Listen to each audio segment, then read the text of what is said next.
Bienvenue à tous dans ce moment de réflexion que nous avons aujourd'hui. Bienvenue à nos internautes, à ceux qui nous écoutent au travers des ondes et bienvenue à ceux qui nous regardent sur leur écran. Aujourd'hui, je vais vous proposer une fois de plus de revoir une histoire biblique que nous connaissons tous, mais d'une manière différente. En espérant, en pensant vraiment que nous pourrons tous, jeunes, adultes et cheveux d'or, tirer des leçons, mais aussi la force et le courage que Dieu veut transmettre à chacun d'entre nous. Aujourd'hui, nous allons parler de Joseph. Joseph, un jeune garçon aimé de son père et qui a été éloigné de sa famille. Dans le livre de Genèse, au chapitre 37, les versets 3 et 4, il est écrit qu'Israël, donc Jacob, aimait Joseph plus que tous ses autres fils, parce qu'il l'avait eu dans sa vieillesse. Et il lui fit une tunique de plusieurs couleurs. Ses frères virent que leur père l'aimait plus que tous. Ils le prirent en haine. Ils ne pouvaient plus lui parler avec amitié. Au verset 19, il est écrit « Ils se dirent l'un à l'autre, voici le faiseur de songes qui arrive. » Joseph avait été envoyé par son père voir ses frères qui faisaient paître les troupeaux. Joseph était parti donc, et alors qu'il arrive et espère trouver ses frères, eux, sont en colère. Et ils disent ensemble, « Venez maintenant, tuons-le et jetons-le dans une citerne. Nous dirons d'une bête féroce l'a dévoré, et nous verrons ce que deviendront ses songes. » Ruben entendit cela, et il le délivra de leurs mains. Il dit, « Ne lui ôtons pas la vie. » Ruben leur dit au verset 22, « Ne répandez point de sang, jetez-le dans cette citerne qui est au désert, et ne mettez pas la main sur lui. » Il avait dessein de le délivrer de leurs mains pour le faire retourner vers son père. Lorsque Joseph fut arrivé auprès de ses frères, ils le dépouillèrent de sa tunique, de la tunique de plusieurs couleurs qu'il avait sur lui. Ils le prirent et le jetèrent dans la citerne. Cette citerne était vide, il n'y avait point d'eau. Ils s'assirent ensuite pour manger. Ayant levé les yeux, ils virent une caravane d'Ismaélites venant de Galaad. Leurs chameaux étaient chargés d'aromates, de baume, de myrrhe qu'ils transportaient en Égypte. Alors Juda dit à ses frères, « Que gagnerons-nous à tuer notre frère et à cacher son sang? Venez, vendons-le aux Ismaélites et ne mettons pas la main sur lui, car il est notre frère, notre chair. » Et ses frères l'écoutèrent. Ainsi, Joseph fut vendu aux Ismaélites. Et on dit à Jacob que son fils était mort. Jacob, Israël, a eu énormément de peine. Il pleura amèrement la mort de son fils. Mais plusieurs années après, une famine vint et en Égypte, il y avait du grain. En Égypte se trouvait Joseph. Joseph venu l'un des plus grands responsables d'Égypte, qui lui avait donc géré les 7 premières années durant lesquelles il y avait énormément de nourriture, de blé et autres qui avaient poussé. Il avait stocké tout cela, sachant que des années de disette viendraient. Pendant ces années, donc, toutes les personnes qui avaient faim pouvaient se retourner vers l'Égypte et aller acheter de quoi manger. Et c'est ce qui arriva aux enfants d'Israël. Ils montèrent donc en Égypte et puis rencontrèrent, alors qu'ils ne le reconnaissaient plus, qu'ils n'arrivaient plus à l'identifier, leur frère Joseph. Joseph, après différentes choses, finit par se découvrir à ses frères.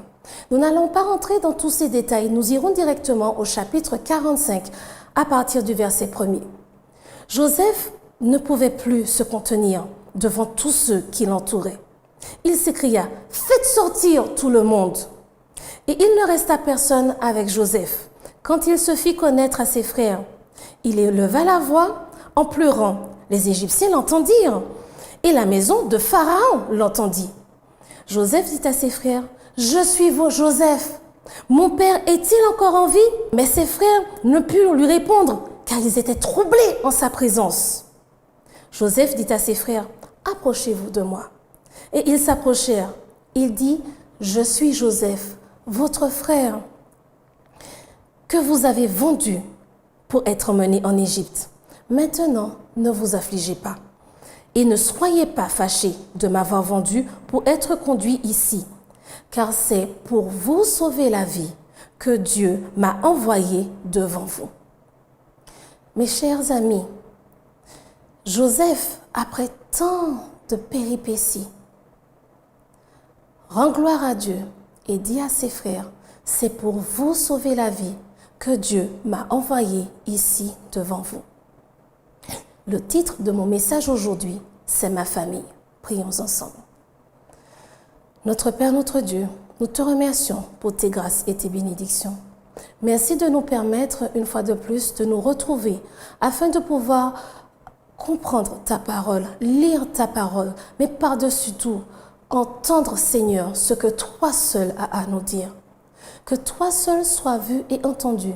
Que ton Esprit Saint touche nos cœurs, nos pensées et nous transforme au nom de Jésus ton Fils et pour ta gloire. Amen. C'est ma famille. Quelle famille! Une famille dont le père a épousé 2 femmes, mais la première femme qu'il a épousée, il ne l'a pas choisie, il ne l'aimait pas.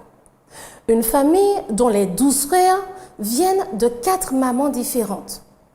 Une famille dont les choses se sont passées d'une manière tellement particulière que Joseph est haï de ses frères. Une famille dans laquelle il est tellement haï qu'il a été vendu et passé pour mort devant son père.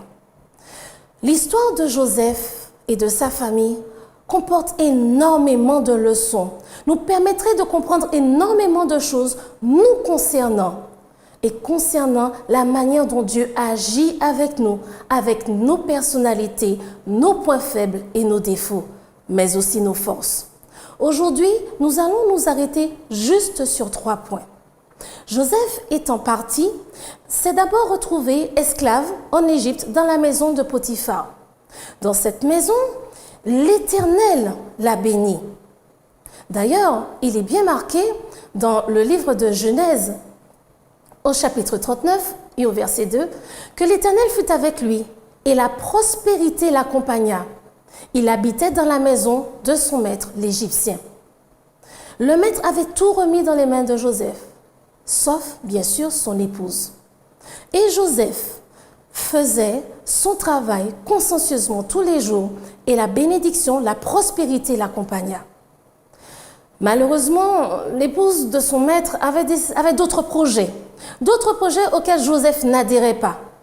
Il s'est enfui, mais il fut mis en prison.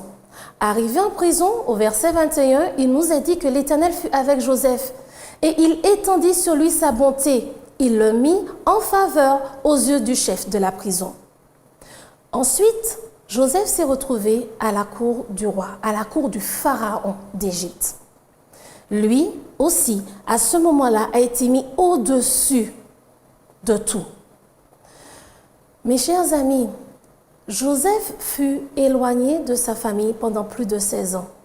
Nous savons qu'il a passé du temps chez Potiphar, qu'il a fait 2 ans après avoir révélé aux serviteurs de Pharaon quel serait leur destin. Et ensuite, il a eu les 14 années, les 7 années d'abondance, les 7 années de sécheresse. Et il a continué à travailler. Donc nous savons que Joseph a eu au bas mot 16 ans de séparation. Donc bien plus de 16 ans de séparation d'avec sa famille. Puis il la retrouve. Il a toutes les raisons de pouvoir faire payer tout cela à ses frères. Mais malgré tout, il agit différemment. Quand ses frères arrivent, il décide de garder Siméon et de renvoyer les autres afin qu'ils reviennent avec Benjamin, sous prétexte que ce sont des espions. Quand ils reviennent avec Benjamin, il décide donc de les prendre encore dans un piège et de faire garder Benjamin en prison. Ses frères sentent la catastrophe arriver. Notre père Israël a déjà perdu Joseph. Ça, c'est notre faute, mais on ne va pas le dire trop fort. Et puis, perdre Benjamin, oh là là, c'est la fin de toute chose. Et là, Joseph se révèle à sa famille, à ses frères. Et par la suite, toute sa famille viendra en Égypte habiter et le pharaon leur donnera la terre de Goshen. La première des choses que nous allons considérer, c'est la séparation, cette distance. Il faut comprendre une chose, Dans des familles, il y a pour différentes raisons des séparations. Des fois, des séparations aussi violentes et brutales que Joseph. Israël a l'impression que son fils est mort. Ses frères savent qu'il n'est pas mort, il a été vendu. Joseph ne comprend pas pourquoi il est autant détesté, qu'il a été séparé de cette manière aussi violente de sa famille. Combien de fois les séparations dans les familles sont parfois violentes? Parfois, elles sont plus douces et volontaires, mais ça déchire toujours le cœur. On est heureux de voir ses enfants partir étudier, mais ça fait quand même mal de les voir quitter la maison. On est heureux de voir qu'ils vont grandir, faire autre chose de leur vie. Mais on a un petit pincement de cœur parce que nous avons passé de nombreuses années avec ces enfants à nous occuper d'eux. Pour d'autres raisons, les séparations, c'est des fois beaucoup plus brutales et violentes et font beaucoup plus mal. Cependant, il y a une leçon que nous pouvons tirer de tout cela. Lors de ces séparations, beaucoup de choses arrivent. Joseph avait 17 ans quand son père lui a donné la tunique, quand ses frères ont commencé à le prendre en haine et quand par la suite, il a été vendu. Joseph est à un âge où on se projette. Aujourd'hui, ça c'est notre projection. Il vivait avec sa famille, donc sa projection était dans la famille, les responsabilités, les troupeaux de son père et la position qu'il aurait après la mort de son père dans sa famille. Aujourd'hui, 17 ans, c'est l'âge auquel on s'amuse, on se rend compte que le bac arrive, mais cette année il est différent, c'est pas plus mal. Mais il faudra quand même mettre un peu plus de sérieux dans nos contrôles réguliers. C'est aussi l'année durant laquelle on aime aussi vivre sa meilleure vie. Ah ben oui, je vais quand même profiter du temps, je suis jeune, je peux faire beaucoup de choses, j'ai beaucoup d'idées, d'imagination, j'ai plein d'énergie. Je vais aussi me réfléchir à ce que je veux faire, à ce que je veux être après. Quel métier j'ai envie d'avoir? Dans quel pays aussi j'ai envie de vivre? Et comme les conditions sont un peu particulières, comment je vais faire pour m'ajuster par rapport à ces conditions? Mais en tout cas, on a plein de choses à l'esprit et on y va. Joseph aurait aimé avoir toutes ces choses à l'esprit quand il s'est retrouvé esclave. Il aurait aimé sentir cette liberté de se dire « je peux faire ce que j'ai envie de faire ». Mais regardez bien, chers jeunes, regarde bien. Joseph était esclave. Mais étant donné qu'il avait toujours une relation avec Dieu et que malgré cette catastrophe, il a compris que Dieu ne l'a jamais abandonné, il est écrit, l'Éternel fut avec lui et la prospérité l'accompagna. Alors que Joseph était esclave, il a pu apprendre à gérer une maison. Regardez quand même ce qui se passe. Il est esclave, il aurait pu abandonner, se dire, bon écoute, ça ne sert à rien, je suis esclave, je suis désespéré, ça ne sert à rien, je ne serai jamais libre. Possible. Je ne vais jamais sortir du problème dans lequel je me trouve. Cette situation familiale qui me fatigue un peu, je n'en sortirai jamais. Ces catastrophes qui me sont arrivées, qui m'emprisonnent, je ne m'en sortirai pas. C'est vrai que tu peux penser cela. Et je comprends que tu penses cela. Mais regarde ce qui est arrivé à Joseph. Il s'est retrouvé dans une situation d'esclavage, mais il a été responsable de la maison de Potiphar. Quand on dit la maison, ce n'est pas seulement un serviteur. Potiphar était un homme de position et d'influence. Donc il avait toute la gestion de la maison. Donc il avait encore d'autres serviteurs et d'autres esclaves sous sa responsabilité. Quelle que soit la catastrophe qui t'arrive, la fin n'est pas encore arrivée tant que Dieu n'a pas dit c'est la fin. Prends le temps de regarder quelles sont les opportunités que tu peux saisir au milieu de ces catastrophes. Et qu'est-ce que tu peux apprendre? Arrivé en prison, on lui a encore donné des responsabilités. Dans un cadre dans lequel les gens sont enfermés, n'ont pas de liberté, sont dans toutes sortes de conditions malheureuses. Malheureuses, peut-être injustement, mais dans des conditions parfois pour lesquelles ils ont malheureusement agi et se retrouvent donc en conséquence en prison. Mais toutes ces personnes, avec ces souffrances, cette haine, cette violence, il s'est retrouvé à devoir les gérer. Là, Joseph aurait pu se dire, je ne pouvais pas tomber plus bas. Parce qu'au moins dans la maison du maître, j'avais des choses à gérer. Je pouvais aller dans le jardin, je pouvais avoir un minimum de liberté quand même, tout en étant esclave.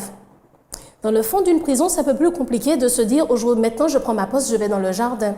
J'ai fini mon travail, je peux regarder le ciel. Non, on est un petit peu dans le fond de la prison. Donc si on regarde le ciel, c'est à travers les barreaux. Tu es peut-être dans une situation comme celle-ci qui te donne l'impression d'être vraiment dans une prison. Oui, c'est possible. Cependant, Dieu a continué à être avec Joseph et Dieu est encore avec toi. Il est écrit et il étendit sur lui sa bonté. Il le mit en faveur aux yeux du chef de la prison. Joseph a continué à se développer malgré les circonstances. Ensuite, arrive le moment où il sort de prison et se retrouve devant Pharaon. Responsable de devoir gérer toutes les 7 années d'abondance, de mettre les grains dans des réserves, dans des dépôts, pouvoir gérer de manière à ce que pendant les 7 prochaines années de famine, tout le monde ait à manger. Joseph était responsable d'une maison, d'une prison. Il a eu des responsabilités, dirons-nous, dans cette prison. Il se retrouve responsable d'un pays. Tu as vu sa progression? Ce jeune homme qui est parti, qui a été enlevé, arraché de sa famille, esclave, prisonnier, l'un des plus grands responsables d'Égypte. Dieu peut absolument tout faire. Je ne suis pas en train de justifier le mal que tu peux rencontrer, les douleurs et les souffrances auxquelles tu fais face, que l'on peut peut-être t'affliger. Mais au travers de tout cela, regarde comment Dieu veut continuer à être avec toi et te préparer pour un avenir dont tu ne saurais rêver. Joseph, lui, hébreu, esclave, prisonnier, à quel moment aurait-on pensé qu'il serait devenu l'un des grands responsables d'Égypte?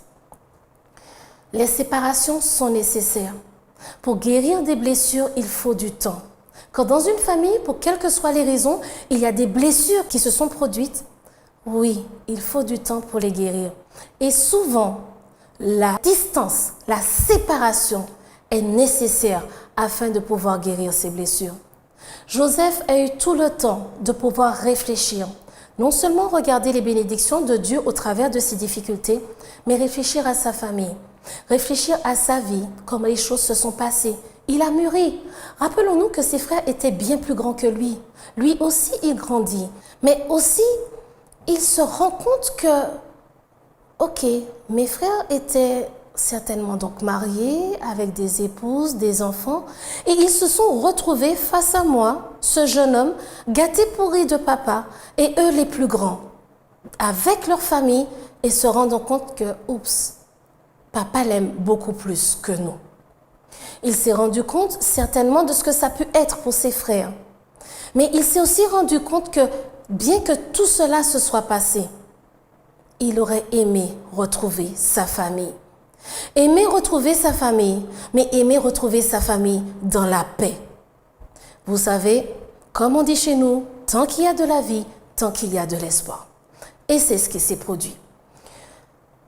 Joseph a continué à faire son travail du mieux qu'il pouvait. Un jour, ses frères arrivent.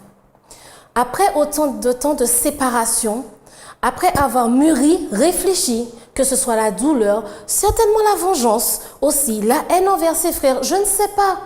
Toutes ces émotions ont pu passer. Bien entendu, il avait de quoi. S'est-il arrêté à cela?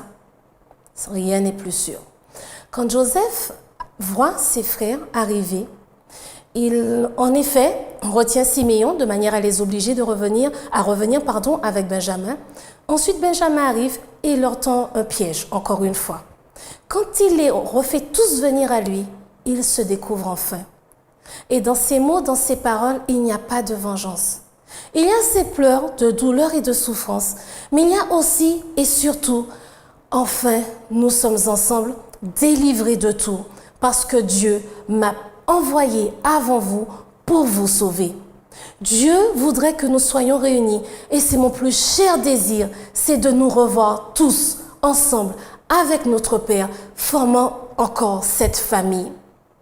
Et là, cette deuxième étape, ce moment de réconciliation, ce moment de rencontre et de retrouvailles où chacun est censé parler. Joseph dit ce qu'il a sur le cœur. Ne soyez pas affligés, Et c'est ça notre deuxième point, pouvoir verbaliser, dire les choses. Les frères de Joseph savent qu'ils sont responsables de toutes ces années de souffrance précédentes, de tout ce déchirement, mais ils ne disent rien à Joseph. Et on se rend compte, malheureusement, que quand Israël, son père, décède, Joseph donc pleure avec ses frères, Jacob les a rassemblés, les a bénis, mais ses frères encore ont des doutes. Au chapitre 50, à partir du verset 15, quand les frères de Joseph virent que leur père était mort, ils dirent « Si Joseph nous prenait en haine et nous rendait tout le mal que nous lui avons fait !» Et ils firent dire à Joseph « Ton père a donné cet ordre avant de mourir. Vous parlerez ainsi à Joseph. « Oh, pardonne le crime de tes frères et leurs péchés, car ils t'ont fait du mal. Pardonne maintenant le péché des serviteurs du Dieu de ton père. » Joseph pleura en entendant ces paroles. Ses frères vinrent eux-mêmes se prosterner devant lui et dire « Nous sommes tes serviteurs. » Joseph leur dit « Soyez sans crainte, car suis-je à la place de Dieu? Vous aviez médité de me faire du mal. Dieu l'a changé en bien pour accomplir ce qui arrive aujourd'hui, pour sauver la vie à un peuple nombreux. Soyez donc sans crainte. Je vous entretiendrai, vous et vos enfants. » Et il les consola en parlant à leur cœur.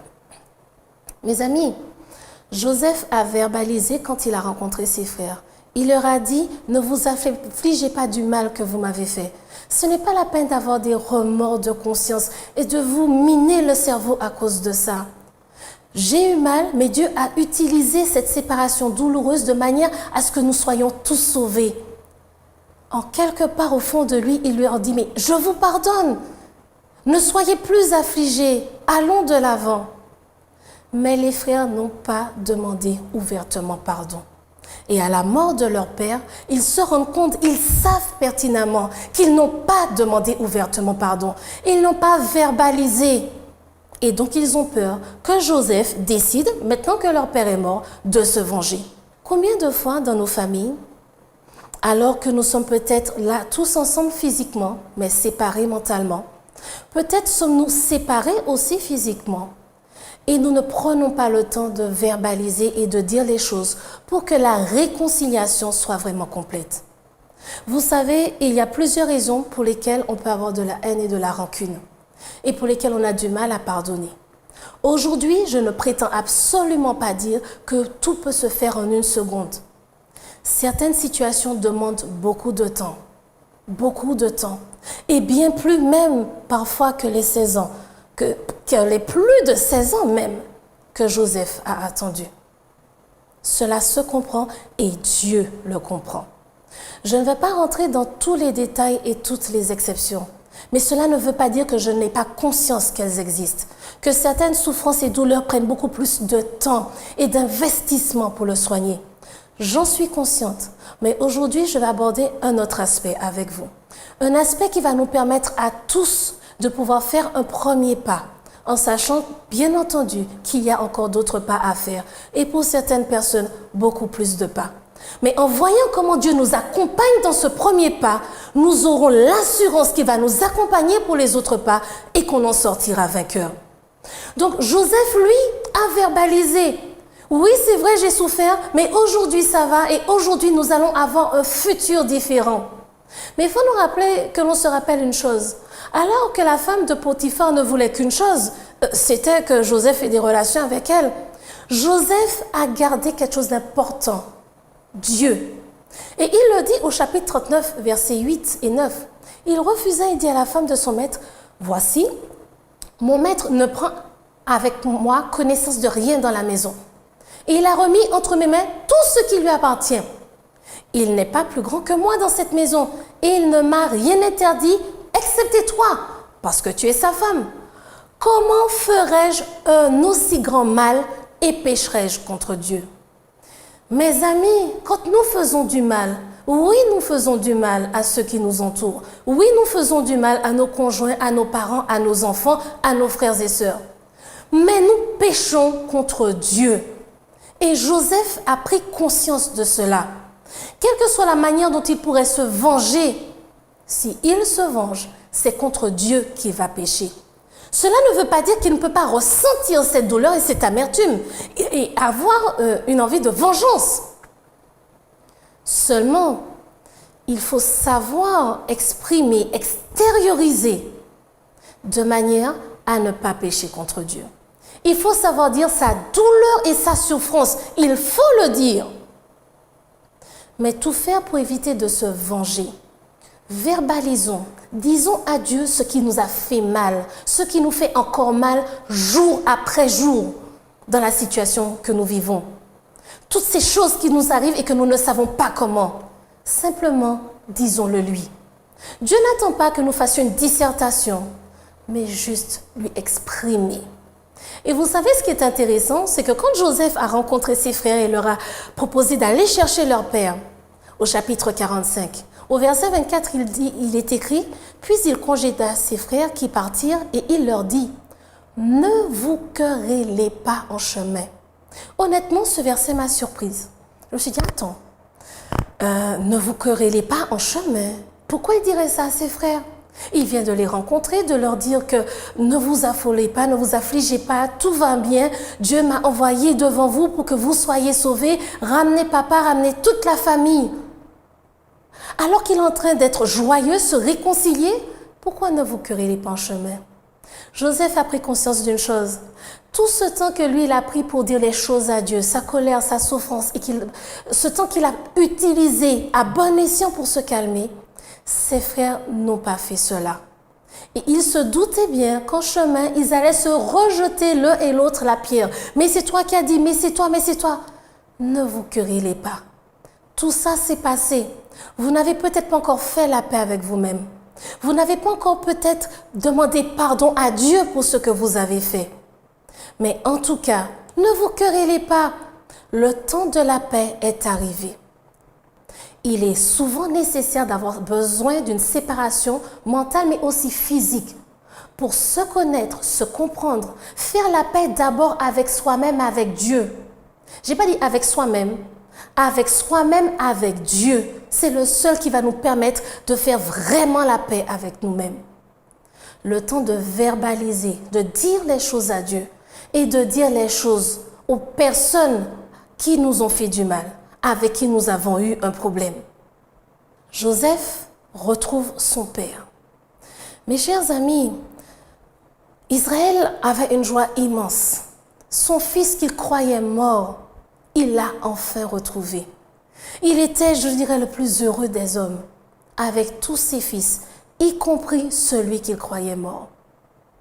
Mais il y a une chose importante que nous devons apprendre au travers de cette histoire. Et ce n'est pas la seule histoire de la Bible qui en parle, mais nous allons la voir au travers de cette histoire. Joseph était aimé par son père, nous l'avons vu ensemble. Israël aimait Joseph plus que ses autres fils. C'est vrai qu'il l'a eu dans sa vieillesse, mais rappelons-nous, c'est le premier fils qu'il a eu de la femme qu'il aimait vraiment, de Rachel. Israël, qui s'appelait avant Jacob, malheureusement avait déjà vécu un événement similaire. Il était aimé de sa mère, alors que son père aimait son frère. Et cela lui a causé de graves blessures et une immense souffrance que nous voyons tout au long de l'histoire de sa vie. Il a refait la même erreur.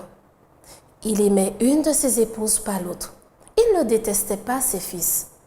Mais il a montré, parce qu'il le ressentait au fond de lui, un amour beaucoup plus grand. Vous savez, cela se comprend que nous ayons des affinités.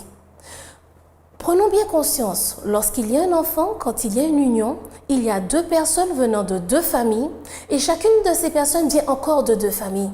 Donc il y a beaucoup de caractères, de traits de personnalité qui se mélangent. Et quand nous faisons une union avec quelqu'un, il y a des choses que l'on aime, mais il y a des fois des petits traits de caractère qu'on n'apprécie pas trop. Ou par exemple des traits de caractère dans la famille qu'on n'apprécie pas forcément. Cela arrive, ce n'est pas la peine de s'en cacher, c'est une réalité. Maintenant, quand je nie ma vie à quelqu'un et que j'ai des enfants, Vous pensez bien que ces enfants sont un mélange de tout cela. Et bien entendu, je risque de retrouver des traits de caractère que je vais apprécier, qui seront en parfaite affinité avec moi, et des traits de caractère que je vais moins apprécier. Bien sûr que cela peut arriver. Mais il y a une différence entre l'affinité et l'amour. L'amour de Dieu est inconditionnel. En tant qu'être humain, nous avons différentes manières d'exprimer notre amour. Mais nous avons aussi une manière différente de s'attacher les uns aux autres. Jacob, dans sa jeunesse, a eu énormément de difficultés et de blessures émotionnelles. Il est enfin rentré en paix dans la maison de son père. Lui, Joseph, se retrouve dans une famille où il y a les conséquences de ses blessures. Et il fait partie des conséquences de ses blessures, comme tous ses frères et sœurs. Ils se retrouvent tous face à cette situation. Une épouse vraiment aimée et une autre épouse dont on a pris soin, mais pas réellement aimée. Oui, Israël aime tous ses enfants, mais il fait quand même la différence. D'ailleurs, quand ses frères vont devoir retourner en Égypte avec Benjamin, il ne veut pas. Pour lui, mais c'est le dernier fils qui me reste. Qu'est-ce que vous allez me faire là? Mais c'est pas possible. Israël avait un amour particulier. Maintenant, Joseph, lui, est conscient que son père l'aime. Que son père l'aime tellement que son père l'aime d'un amour inconditionnel. Et cet amour que Joseph a reçu de son père lui a permis d'avancer dans la vie. Il faut se rappeler une chose, un enfant voit d'abord Dieu au travers de ses parents et de sa famille. Il va comparer Dieu aux membres de sa famille, souvent à son père, parce que Dieu, notre Père qui est aux cieux. Donc oui, notre Père, mon Père. Il va comparer Dieu à ses parents, comment les parents agissent, mais souvent comment le père agit et comment le père aime. Joseph a grandi avec un père qui l'aimait de manière démesurée, inconditionnelle. Il a compris et ressenti et interprété l'amour de Dieu comme un amour inconditionnel. Les autres frères se sont retrouvés dans une situation différente. Oui, notre père nous aime, mais n'empêche qu'il préfère Joseph. Il aime vraiment Joseph. Lui, il nous aime bien. Mais cet amour inconditionnel que l'on aurait aimé sentir venant de sa part, il ne l'a pas pour nous. Quel est cet amour inconditionnel? L'amour qui fait que quand un enfant est petit et jeune, il sait qu'il peut aller à faire de nouvelles expériences, de nouvelles choses dans sa vie, expérimenter de nouvelles recettes, de nouvelles aventures dans les escaliers et autres. Parce que de toutes les manières, les parents sont là. Ils vont nous rattraper, ils vont nous aider. Ils sont là pour s'occuper des trucs là. Vous savez, toutes ces petites erreurs que l'on fait, que l'on ne sait pas bien gérer, ils sont là pour s'en occuper. Ils sont là pour soigner les bobos. Ils vont ramasser les pots cassés. L'enfant ne le fait pas dans cette idée volontaire de se dire « je m'en fiche ». Il le fait dans ce sentiment de confiance. Mes parents sont là pour s'occuper de moi et de ce qui se passe autour. Ils sont là pour justement faire que ces petites choses autour qui sont désagréables, tout ça, ils s'en occupent. Ils sont là pour faire que ma vie soit belle. Voilà ce qu'un enfant, aussi inconsciemment soit-il, attend de ses parents. Et quand il se rend compte qu'il n'est pas jugé, il n'a pas de sentiment de culpabilité, il peut s'y développer. Maintenant, je ne suis pas en train de dire qu'on doit dire oui, oui, oui sans arrêter. Un enfant, il naît sans limite, sans rien, il ne connaît rien. Donc nous avons le devoir de lui donner des limites. Nous avons le devoir de lui expliquer la vie, de lui expliquer les conséquences de ses actions, de lui expliquer la différence entre le bien et le mal et de lui montrer. Oui, il faut qu'il soit repris quand il fait une erreur. Petit, on lui explique et au fur et à mesure qu'on lui explique et qu'on sait qu'il a compris les explications, on le reprend et on peut éventuellement le punir et autres, mais bien sûr tout cela de manière appropriée et juste et équitable. Mais l'enfant, en fonction de sa personnalité, de son caractère, doit être repris. Nous adultes, en grandissant, nous avons vu que notre caractère a changé, s'est amélioré et autres. Nous savons ce qui dans notre caractère a dû être changé. Parfois, il nous est arrivé malheureusement, de devoir changer ces traits de caractère au travers de nos expériences. Et souvent, des expériences bien difficiles et bien délicates. Des expériences qui nous ont parfois fait vraiment très mal. Et nous aurions aimé pour nos enfants qu'ils n'aient pas à traverser ces mêmes expériences.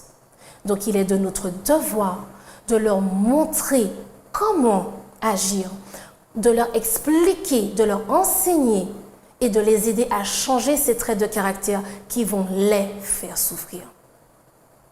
Mes chers amis, cet amour inconditionnel qui permet à nos enfants, à nos jeunes, de pouvoir partir à l'aventure, partir à l'expérience, c'est un amour durant lequel on leur a inculqué les valeurs dont ils ont besoin, les principes de vie qui vont leur permettre de faire de bons choix, les principes de vie qui vont leur permettre d'avancer d'une manière sécurisée dans cette vie. Ils tenteront de nouvelles choses. Et bien sûr qu'à certains moments, ils auront envie de défier ces valeurs, de remettre en question ces principes. Mais ils auront quelque chose à remettre en question et ils auront l'opportunité de se rendre compte que ce que vous leur avez inculqué, ce que vous leur avez transmis, ils en ont besoin. Ils vont faire de ces valeurs leurs valeurs, de ces principes leurs principes et ils les garderont jusqu'au dernier jour de leur vie. Mes amis, cet amour inconditionnel que Joseph a reçu, qui mieux que Dieu peut nous le donner? Qui mieux que Dieu peut nous permettre d'avoir cette relation qui va nous permettre de nous sentir en paix, aimés, qui va nous donner cette envie de vouloir justement partir à l'aventure, avoir de nouvelles expériences avec cette confiance solide qu'il y a quelqu'un pour s'occuper des choses autour. Qu'il y a quelqu'un qui va se rendre compte que je vais me casser la figure dans les escaliers et qui va m'interpeller. Quelqu'un qui va me dire, si tu veux descendre les escaliers, évite de les faire 10 par 10, 2 par 2, ensuite 3 par 3, en fonction de ton âge, de tes capacités. Et comme tu vas grandir et évoluer, tu pourras le faire encore plus facilement. Pour l'instant, tu marches en montant les escaliers. Un jour, tu seras en mesure d'y courir. Mais comme pour l'instant, courir va te faire te casser la figure, apprends à marcher, ensuite apprends à courir. Nous avons besoin de cela. Et qui mieux que Dieu peut nous le donner. On propose 4 modèles d'attachement. Mais ce qui est certain, c'est que quand les couples se forment, les statistiques ont montré que les couples qui arrivent à mieux s'en sortir, c'est vrai, ce sont les couples où ces 2 personnes ont cet attachement inconditionnel, stable, sécurisé. Ou bien les couples dont au moins une des personnes a ce système de fonctionnement, cet amour, cette relation, cet attachement, qui permet à l'autre de se sentir en sécurité et ensuite tous les 2 peuvent progresser ensemble. Mais il faut être conscient de nos blessures comme Joseph, encore plus conscient que Jacob, qu'Israël, de ces blessures émotionnelles que nous avons vécues, que nous avons traversées, qui nous ont fait souffrir pendant tant d'années et qu'il y a une personne qui peut nous aider à les guérir de manière définitive et c'est Dieu. Parler à Dieu, dire à Dieu les choses, apprendre à lui faire confiance. Tous ces versets bibliques qui nous donnent des promesses, ces histoires comme celle de Joseph qui nous montrent que quelles que soient les souffrances par lesquelles on passe, Dieu ne nous abandonne jamais. Oui, cela arrive en tant que parent, des fois, parce qu'un enfant a un trait de caractère qui nous rappelle un parent, un frère, une sœur, de sentir cette affinité. C'est normal. Mais prenons garde de les aimer tous autant les uns les autres de la même manière. Cela va se traduire différemment. Certains enfants auront besoin d'avoir plus d'explications, j'ai envie de dire parfois de remontrances, d'être repris un peu plus souvent en fonction. Mais nous devons aussi souvent leur dire qu'on les aime, les serrer dans nos bras et leur dire qu'on les aime. Qu'ils comprennent que oui, peut-être nous sommes un peu plus sévères par rapport à certains traits de caractère qui doivent changer. Mais nous faisons cela parce que nous les aimons. Donc le faire avec amour, fermeté, mais pas méchanceté. Et dites-vous bien qu'un enfant fait la différence entre la fermeté et la méchanceté. Même s'il n'apprécie pas tout le temps la fermeté, mais il fait la différence entre la fermeté et la méchanceté. Souvent, nous agissons parce que nous-mêmes, nous avons été blessés et nous avons encore ces blessures qui nous font souffrir. Dieu nous dit qu'il peut nous aider comme avec Joseph, comme avec ses frères, comme avec Israël. Je peux t'aider et te soigner. Je peux t'aider et te permettre d'avancer et de ne plus avoir autant mal. Je peux t'aider à te réconcilier avec ta famille. Donne-lui l'opportunité de le faire. En tant qu'enfants, nous avons certainement été blessés, mais rappelons-nous que nous ne connaissons pas la vie de nos parents. Il y a beaucoup de choses et beaucoup de blessures dont nous n'avons pas conscience. Et vous savez, quand Joseph a accueilli ses frères, Joseph a donné l'opportunité à ses frères de pouvoir se repentir, lui demander pardon, de pouvoir avoir une nouvelle expérience avec lui. Si personne dans la famille ne donne l'opportunité, à quel moment la famille pourra-t-elle se réconcilier? Si aucun des deux époux ne donne à l'autre l'opportunité de pouvoir regretter, demander pardon et changer, agir différemment, à quel moment l'époux pourra-t-il le faire? Si les parents ne laissent pas l'opportunité aux enfants de montrer qu'ils ont changé, qu'ils veulent changer, à quel moment pourront-ils montrer « j'ai compris la leçon, je veux être différent ».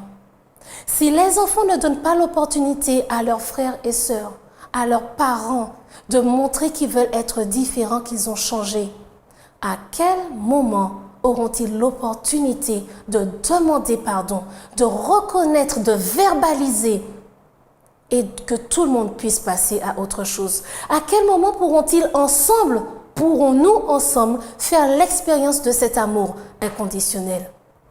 Prenons ce temps, acceptons ce temps comme un cadeau de Dieu, une opportunité d'avoir une relation personnelle avec lui pour changer et nous préparer au moment de la réconciliation.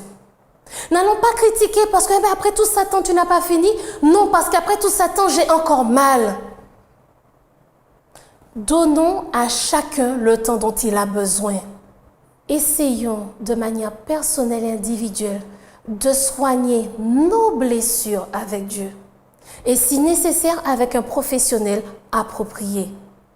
Parce que si je n'ai pas soigné mes blessures, je ne saurais pas revenir et profiter de ce temps de réconciliation qui vient dans 10, 20, 30 ou 40 ans. Parce que j'aurai toujours cette douleur qui m'empêche, à moi, de vivre. Aujourd'hui, Dieu nous donne une opportunité supplémentaire. C'est ma famille. Voilà quelle est ma famille. Pas parce que je l'ai choisie telle qu'elle, mais parce que l'ennemi utilise chacun de nous afin de nous détourner de l'amour de Dieu, afin de nous détourner du cadeau merveilleux que Dieu veut nous faire. Nous avons le choix de le laisser agir ou de laisser agir Dieu. Le laisser agir Dieu ne veut pas dire que tout va se régler en 2 secondes. Je le répète. Laisser agir Dieu, c'est aussi prendre le temps dont nous avons besoin afin de guérir. Mais je dois aujourd'hui commencer à faire ce travail avec Dieu pour être prêt quand on va m'offrir cette responsabilité en tant que responsable d'Égypte. L'Égypte va représenter quelque chose de différent pour chacun d'entre nous. Mais il en reste que si je ne me suis pas préparée avec Dieu, comment je vais pouvoir y accéder? Comment je vais pouvoir avoir cette paix et gagner et soigner cette blessure qui me fait encore tellement souffrir? Aujourd'hui, Dieu souhaite que nous soyons comme Joseph, libérés de tout cela en sachant que je suis peut-être dans ce temps de séparation dont j'ai besoin. Mais c'est une bonne nouvelle parce que je sais qu'après ce temps de séparation, il y aura ce temps où je vais verbaliser et ce temps où je pourrai enfin partager cet amour inconditionnel. Peut-être que je suis dans ce temps de verbalisation, mais c'est une bonne chose. L'étape d'après, c'est l'amour inconditionnel. Ou peut-être qu'aujourd'hui, j'ai déjà fait ce cheminement avec les personnes qui m'étaient chères et dont nous nous étions blessés mutuellement. Et nous profitons de cet amour inconditionnel que Dieu nous donne. Prenons conscience que chacun d'entre nous est dans une de ces 3 étapes. Cela signifie que le chemin est encore peut-être long, mais le bout du chemin, le bout du tunnel va arriver. Parce que dès aujourd'hui, Dieu nous accompagne. nous accompagne avec la prospérité, nous accompagne avec sa bonté et va nous mettre en faveur aux yeux de ceux qui nous entourent. Aujourd'hui, Dieu peut nous permettre, au travers de ce cheminement que nous avons, d'être en paix et de voir le bon côté, les opportunités que nous avons afin d'avancer. Mes chers amis, ne laissons pas l'ennemi nous abattre et nous noircir notre chemin, notre vie, parce qu'il nous a mis esclaves ou en prison. Il a voulu le faire, mais Dieu a décidé de nous en délivrer. Et aujourd'hui, en tant qu'esclave, je suis responsable. J'ai des choses à faire, des choses à apprendre pour mon futur. En tant que prisonnier, je n'ai pas terminé. J'ai encore des choses à apprendre. Parce qu'après, je serai responsable d'Égypte. C'est ce que Dieu veut pour chacun d'entre nous. Continuons à avancer avec Dieu. Demandons de l'aide si nous avons besoin. Séparons-nous si c'est nécessaire. Verbalisons. Et au bout du cheminement, parce que pendant ce temps, nous avons fait l'expérience de l'amour inconditionnel de Dieu. Au bout du chemin, nous ferons l'expérience de l'amour inconditionnel avec notre famille. Et c'est ce que Dieu veut pour chacune des familles. Quel que soit l'âge que nous avons et quelle que soit notre responsabilité, notre présence dans cette famille. Enfants, frères et sœurs, pères, mères, grands-parents. Mes chers amis, Dieu nous donne cette opportunité. Saisissons-la, le cœur rempli d'espoir et d'espérance, parce que lui l'a promis, il va nous délivrer. Jésus est venu pour cette délivrance. Donnons-lui l'opportunité d'accomplir cette délivrance dès aujourd'hui dans notre vie. Prions ensemble. Notre Père, notre Dieu, nous te remercions pour tes grâces et tes bénédictions. Merci de nous permettre, Seigneur, aujourd'hui de comprendre qu'au travers des difficultés, des souffrances que nous traversons, tu es avec nous. Tu nous donnes ta prospérité, tu nous donnes ta bénédiction, tu nous donnes ta force, tu nous donnes ton courage et tu nous permets d'être mis en faveur aux yeux de ceux qui nous entourent.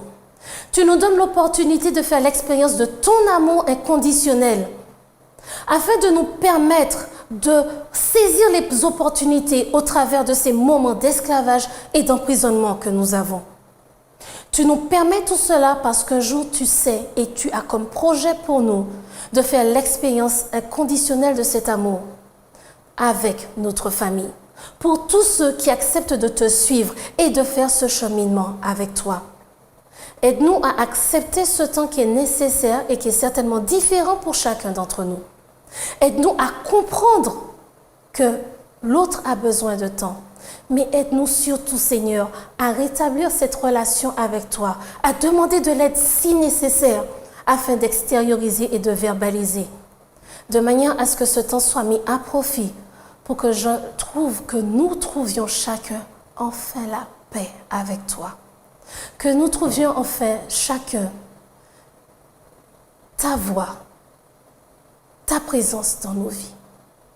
Accorde-nous ta paix, ton Esprit Saint une fois de plus, et qu'ensemble nous fassions cette expérience d'amour inconditionnel avec toi, au nom de Jésus ton Fils, et pour ta gloire.